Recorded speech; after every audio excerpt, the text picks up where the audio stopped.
Je m'appelle Corentin Châtel-Perron et je suis ingénieur à la base et j'ai monté le Low-Tech Lab.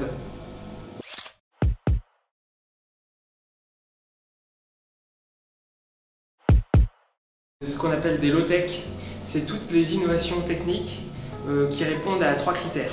Le premier, c'est que c'est des innovations qui sont utiles. Ça veut dire qu'ils répondent en général à des besoins de base comme l'accès à l'eau, l'énergie, la nourriture.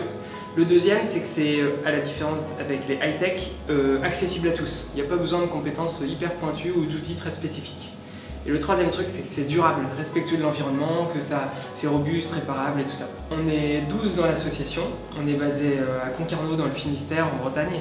Et alors on a commencé par faire il y a 5 ans une plateforme, une espèce de Wikipédia du low-tech en fait, pour diffuser en open source tous les savoir-faire low-tech qu'on trouvait. Et il y a 3 ans, on a récupéré un grand bateau qui s'appelle Nomade des mers, qui est un catamaran à voile. Et on est parti pour un tour du monde à la rencontre de tous les meilleurs inventeurs de low-tech. Donc là pour l'instant on s'est arrêté dans 11 pays différents.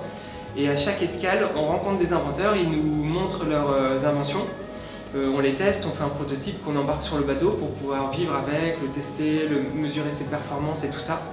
Et pour chacune de ces technologies, on fait de la documentation en open source, donc des vidéos tutos ou des tutoriels écrits qu'on diffuse le plus largement possible. On a étudié une quarantaine de low-tech depuis 2 ans et demi avec le bateau. Et il y a un exemple qui m'a bien plu. À Dakar au Sénégal, on a fait des éoliennes avec des moteurs d'imprimantes. En fait, dans les scanners ou les photocopieurs et tout ça, il y a des moteurs qui font avancer les feuilles. Et en général, quand le photocopieur est jeté, ces moteurs ils marchent encore très bien. Et ça, il suffit de fixer des pales dessus. Ça fait des éoliennes qui coûtent très peu cher et qui permettent de recharger des téléphones portables ou allumer des lampes, etc. Et après, on a un rêve qu'on a depuis quelques années, c'est de créer ce qu'on appelle la NASA des low-tech. En fait, il y a beaucoup de moyens qui sont mis dans les high-tech, même pour aller envoyer des gens sur la planète Mars.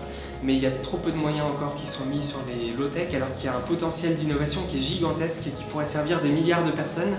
Et donc on a envie d'avoir un lieu physique qui soit un endroit où on puisse fabriquer, tester, prototyper, etc. en lien avec tout un réseau de low-tech labs dans d'autres pays, d'ONG, d'associations, d'entreprises, d'écoles, etc.